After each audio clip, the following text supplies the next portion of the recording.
So everybody has heard of Sam Raimi's canceled Spider-Man 4. Like, if you look up videos about it on YouTube, you're going to find so many that are talking about, here's why it was canceled, here's the story, blah, blah, blah, blah, blah, blah. But you know what? I don't care. I want to make a video about it. So I don't care if there's tons of videos on it. This is my video. And I wanted to make a video about it because I love Sam Raimi's trilogy. Well, most of his trilogy. I remember when it was announced that Spider-Man 4 was happening. And I also remember when it was canceled. And, you know, I was like, it was like, you know, it was like that scene with like Ego telling Peter that he killed his mom in Guardians 2.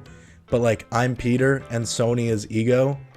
Like, I'll show you the scene. And just picture Ego as Sony and I'm Chris Pratt.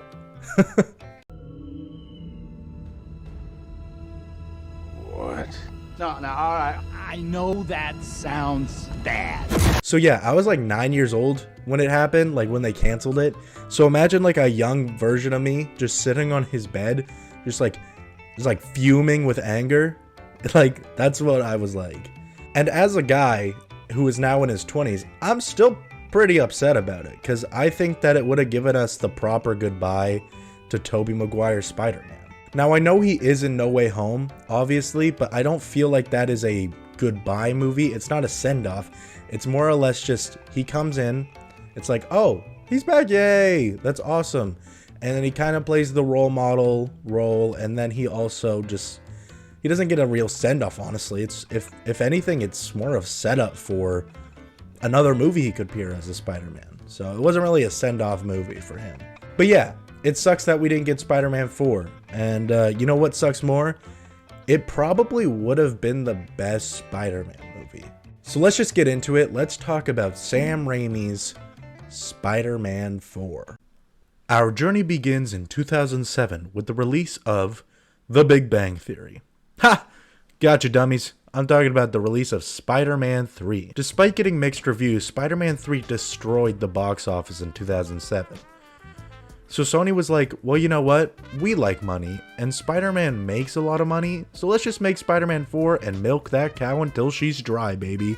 And it was a done deal. They even had Sam Raimi coming back to direct, because even he didn't like Spider-Man 3, and he wanted to make a good Spider-Man movie before saying goodbye to the character. And if you don't believe that Sam doesn't like Spider-Man 3, here's a clip of him literally saying that he doesn't like it. I tried to make it work, but didn't really believe in all the characters, and so that can't be hidden from people who love Spider-Man.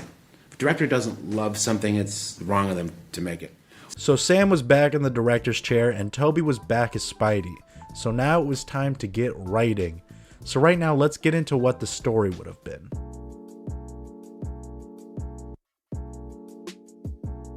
Now, there isn't much known about the entire story and how it would have panned out. Apparently, there are tons of different versions of the script out there, and I'll try to get the ideas of like all the versions that I could find. So we start out with Spider-Man stopping some D-list villains at the beginning of the movie. You know, D-list villains, total losers. Sam has said that these villains would have included like a skin-tight Rhino, the Prowler, the Shocker, maybe a Stiltman, and more importantly, Bruce Campbell as Mysterio? Can we just take a minute and talk about how great of an idea this would have been to take Bruce, who has cameoed in all 3 Spider-Man films, and say, oh yeah, he was actually Mysterio the whole time, and that is why he's a different character in each movie? That is just so fucking brilliant to me. I love that. So yeah, in the movie, Spidey takes down these villains with ease, because, you know, they suck. So this would have been where our main villain shows up. So originally in Spider-Man 3, they wanted to use the Vulture as the villain. But after Sony forced Sam to use Venom, he thought while doing this movie and writing Spider-Man 4 that he might as well make the Vulture the main villain. So rumor has it that playing the Vulture would have been John Malkovich, which in my opinion is actually really good casting. So rumor has it that the Vulture would have been a villain that wants to be better than these D-list villains that Spider-Man takes down every day. He wants to be the big threat to Spider-Man. The Vulture would not be alone either. Apparently, Raimi also wanted to cast Anne Hathaway as Black Cat, or also known as Felicia Hardy as the Black Cat. Okay, so this next thing is from a story treatment that I found on the internet, so, take it with a grain of salt. So apparently after taking down these D-list villains, Peter would have gone back to the Daily Bugle to hand in his pictures of Spider-Man to J. Jonah Jameson. But when he arrives, he finds out that Jonah has retired and the new editor is Adrian Toomes, aka the Vulture. This is kind of cool. I said in a previous video, but the best Spider-Man villains are the ones that have both a relationship with Peter Parker and Spider-Man. Villains like Doc Ock in Spider-Man 2 and the Vulture in Spider-Man Homecoming are the best villains in Spider-Man movies because they have this tie to both Peter's life as Peter and Peter's life as Spider-Man. So this would have been really, really good. Anyways, Adrian is working at the Bugle by day, but at night he's robbing banks. Classic evil stuff. I should say that there are at least like 4 drafts of this script for this movie, and none of them have really been made for the public. So this is just everything I could find, and you know what? I don't know if they're attached to the same script, but this is what I could find. Apparently halfway through the movie, Peter would be going to meet MJ's dad, and then he would find out that Adrian was her dad. Now this is kind of cool, but also makes absolutely no sense. Peter and MJ would have been dating for at least 7 years at this point. So Peter would have already met MJ's dad, right? I don't know. It's cool, and it reminds me of like the really good scene we get in Homecoming with the Vulture and Peter, but it makes no sense in this movie. So there was that version of the script, but there was one that I found that actually revealed that Felicia Hardy was the daughter of the Vulture, and she became like the Vultress. And honestly, I think that's dumber than him just being MJ's dad. But whatever, I guess. So the only other thing we know about this movie is that there would have been a really, really great fight between Spidey and Vulture. This fight scene would have shown how dangerous the Vulture is. I mean, look at him. He's completely destroying Spider-Man, honestly giving off some Green Goblin and Spider-Man 1 vibes. And I think that based off MJ's reaction to the fight, that Vulture would have definitely been her dad, because at the end she's pretty sad to see both of them get hurt. This is just my personal opinion, but I think this fight scene could have been the best one in the entire series. A fight scene where Peter has to adapt and use his surroundings to fight someone is just really cool idea. If the little animatic fight scene that I'm showing right now isn't over, I'll just let it play out a bit, because you know what, it looks cool, even written in this little form. I think it's cool, and I wish I could have seen that with Sam Raimi's touch,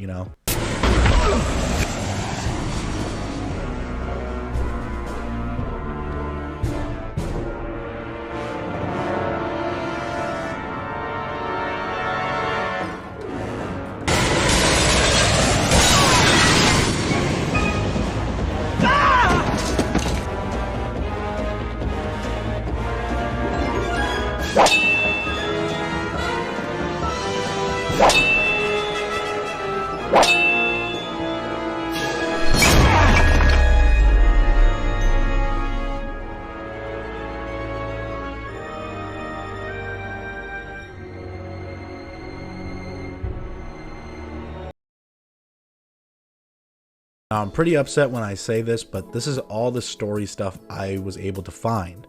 And I wish I was able to find the whole story. I wish I could have found a version of the script, but this is about everything I could find. I really wish I could give you a full version of the story, and I could just tell it, even if it took me an hour to do it. I wish I could do it for you guys.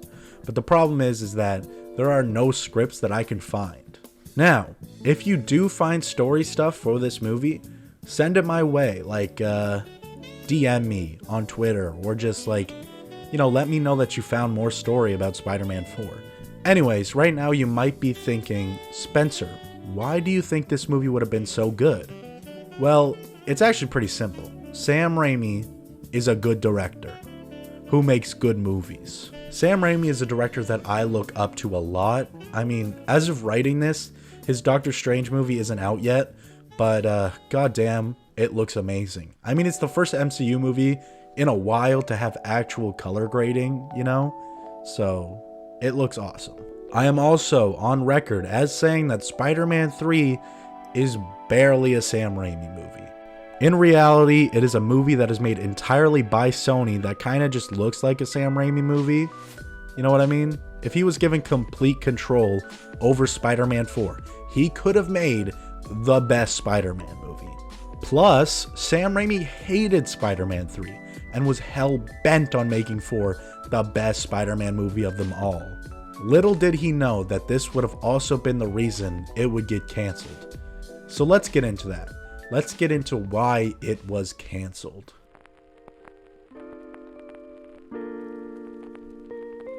There are a lot of different reasons that Spider-Man 4 got canceled, but Sam Raimi boiled it down to the fact that he just couldn't get a script in time for Sony. I think that Spider-Man 3 really fucked him up, and he was having to constantly second guess himself while making Spider-Man 4.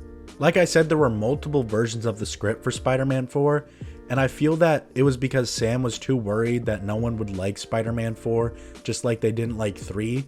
And more importantly, I think he was afraid that he wasn't going to like it. The worst thing for a director, in my opinion, is to make something and not like it yourself. I think when he made Spider-Man 3, he watched it and was disappointed in himself. And it drove him to want to make 4 even better. He wanted to make the best Spider-Man movie. But yeah, of course, there were other reasons why this movie was canceled, and a big one was money. Despite the fact that they made a lot of money, the Sam Raimi Spider-Man movies were really expensive to make. By the time Spider-Man 3 came out, Tobey was making $17.5 million, plus 5% of the box office gross, which would mean that he would make a total of $62.2 million. Jesus, that's insane.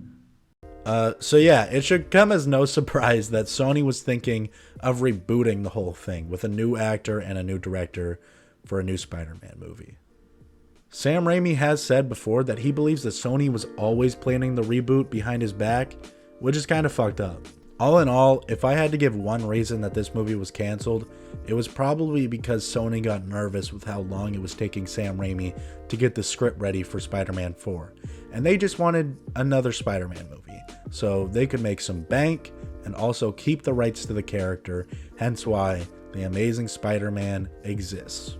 So to wrap up real quick, I think that this movie would have been good. Sam is a really good director, and I really enjoy his style and the way he makes movies. I think that Sam Raimi is one of the hardest working directors working today, and I'm really glad that he's back to doing blockbusters again, because his stuff deserves to be seen by millions. I think that with Spider-Man 4, he was just trying to work really hard to give fans the goodbye that they deserved with his iteration of Spider-Man. But now we may never know if Spider-Man 4 was truly going to be the greatest movie of all time. But I'm pretty sure that if Raimi had complete control and was able to make this movie, right now, we would be calling it the best Spider-Man movie of all time. So yeah, this was the canceled Spider-Man 4 video.